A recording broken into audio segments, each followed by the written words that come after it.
শ্মশানঘাট লোকমুখে প্রচলিত আছে। রাতে এখানে অদ্ভুত শব্দ শোনা যায়। কেউ কেউ ছায়ার দেখার কথা বলেন। অনেকে বিশ্বাস করেন মৃত মানুষের আত্মা কিছু সময় শ্মশানের আশেপাশে থাকে। আবার অনেকেই বলেন এসব শুধু মানুষের মনের ভয়, কল্পনা।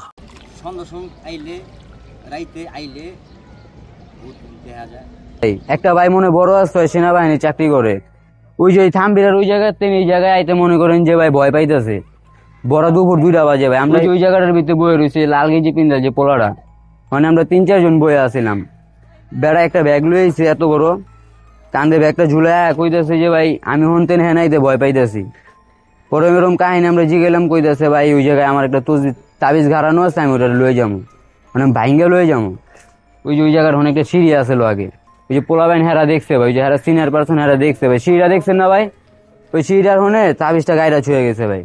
কারণ কইতেছে ওইটা আমি নিম, আমাকে 200 টাকা দিছে ভাই, বাইর করে 200 টাকার একটা নোট বাইর করে দিছে আম করে, বাইর করে দিয়ে কইতেছে ভাই মন্দিরে যারা আছে হ্যাঁ করে ডাক দা নিয়ে আহ। পরে অটো ভাড়া দিয়ে গেছি, যে মনে করেন যে হ্যাঁ গো কাউরে পাইনি গা ভাই।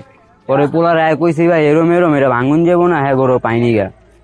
পরে ওই পোলার লোক অনেক কথাবাদি কইছি ভাই, কয় ভাই এরম এরম আমার সমস্যা হইতেছে, একটা মাইয়ার লোকে আমার বিয়াও দিছে, আর কে লোক একটা মায়ের বিয়াও দিছে, সংসারটা টিকতেছে না।